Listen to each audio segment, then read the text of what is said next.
16 दिसंबर 2012 वो मनहूस दिन है जिसने दिल्ली को ही नहीं बल्कि पूरे देश को झकझोर कर रख दिया था।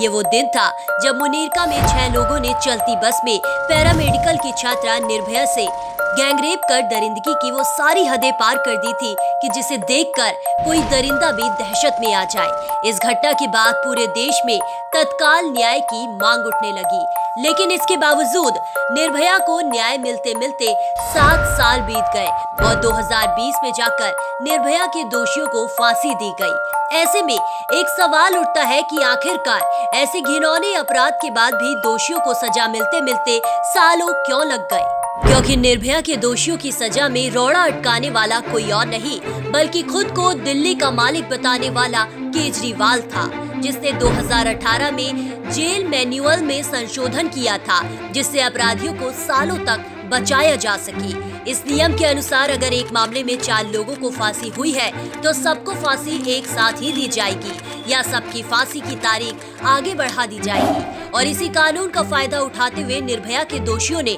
इसमें बार बार न्याय याचिका डाली, जिससे उनकी फांसी की तारीख बार बार टलती गई। यहाँ तक कि केजरीवाल को दिल्ली हाई कोर्ट ने लताड़ा भी था कि ये कैसा कानून है, ऐसा लगता है कि इसे बनाते समय दिमाग का इस्तेमाल नहीं किया गया।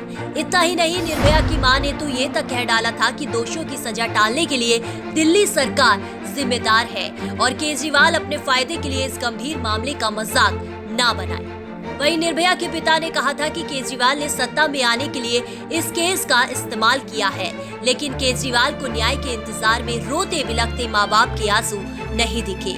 इतना ही नहीं, इस इंसान ने तो निर्भया के एक दोषी को 10,000 रुपए और सिलाई मशीन देने तक की पेशकश की थी।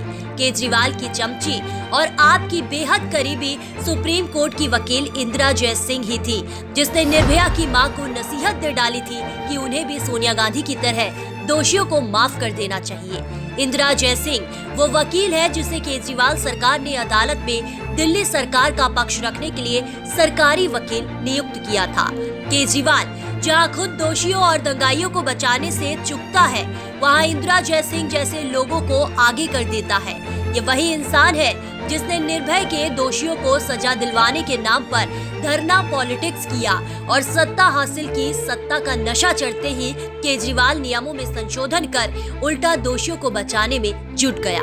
इस मक्कार पर सत्ता का भोग इस तरह सवार है कि इसे दिल्ली वालों की परेशानियां भी दिखाई नहीं देती। इसे जनता की समस्या केवल तभी याद आती है जब सिर पर चुनाव हो या इसकी गद्दी खतरे में हो।